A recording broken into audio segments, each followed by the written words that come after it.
इससे रिक्वेस्ट करता हूँ हमारी परमिशन को एक्सटेंड कर दीजिए। ভারতের রাজনীতিতে নতুন এক শব্দ এখন আলোচনার কেন্দ্রবিন্দু, তেলাপোকা। নাম শুনে আপনার হাসি পেতে পারে, কিন্তু এই নামেই গড়ে উঠেছে একটি রাজনৈতিক আন্দোলন, এমনকি একটি রাজনৈতিক দলও। নাম ককরোচ জনতা পার্টি। তাদের স্লোগান একতা, সহনশীল ও অপ্রতিরোধ্য। কেউ একে বলছেন ভারতের রাজনীতিতে নির্মল বাতাসের ঝলক, আবার কারো কাছে এটি নিছক কৌতুক। তবে অতীতে তাকালে দেখা যায় অনেক বড় রাজনৈতিক পরিবর্তনের শুরুতেও এমন হাসি তামাশা ছিল। ক্ষমতার হাতবদল মানব সভ্যতার মতোই পুরনো। প্রাচীন গ্রিসে কখনো রাজা, কখনো মুষ্টিমেয় বুদ্ধিজীবী শাসন করতেন। জনগণের অসন্তোষ দেখা দিলেই ক্ষমতার মালিক বদলে যেত।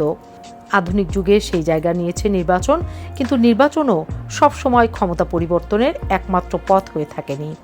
কখনো সামরিক অভ্যুত্থান, কখনো গণ আন্দোলন, কখনো জনরোষ, সবই ইতিহাসের পাতায় ক্ষমতার পালাবদলের মাধ্যম হিসেবে জায়গা করে নিয়েছে।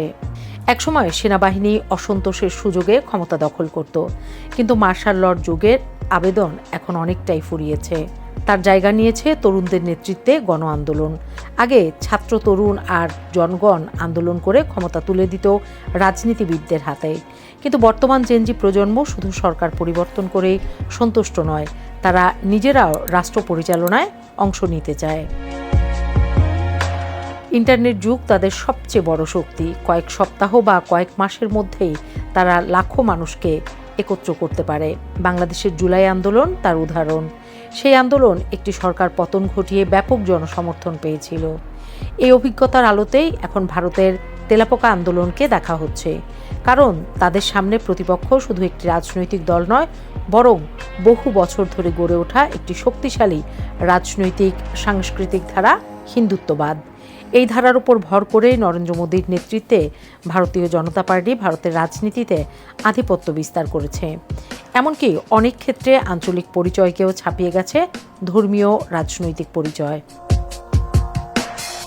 ভারতের ধর্মনিরপেক্ষতার দীর্ঘ ইতিহাস, এমনকি ইন্ডিয়ান ন্যাশনাল কংগ্রেসের মতো ঐতিহাসিক রাজনৈতিক শক্তিও এই উত্থানের সামনে বারবার দুর্বল হয়ে পড়েছে। ফলে প্রশ্ন উঠেছে, সদ্য জন্ম নেয়া তেলাপোকা জনতা পার্টি কি সত্যি বিজেপির মতো প্রতিষ্ঠিত শক্তিকে চ্যালেঞ্জ জানাতে পারবে? উত্তর আজই জানা যাবে না। তবে একটি বিষয় স্পষ্ট, রাজনীতির ময়দানে নতুন প্রজন্ম আর শুধু দর্শক নয়, তারা খেলোয়াড়ও হতে চায়। বাংলাদেশের জেনজি হোক বা ভারতের তেলাপোকারা, তারা অন্তত প্রমাণ করেছে যে ক্ষমতার পুরনো সমীকরণ আর আগের মতো স্থির নেই। এখন দেখার বিষয়, আন্দোলনের উত্তাপকে তারা রাষ্ট্র পরিচালনায় দক্ষতার রূপ দিতে পারে কিনা। তবেই বোঝা যাবে তেলাপোকারা সত্যি ইতিহাস লিখতে এসেছে, নাকি ইতিহাসের ফুটনোট হয়ে থাকবে।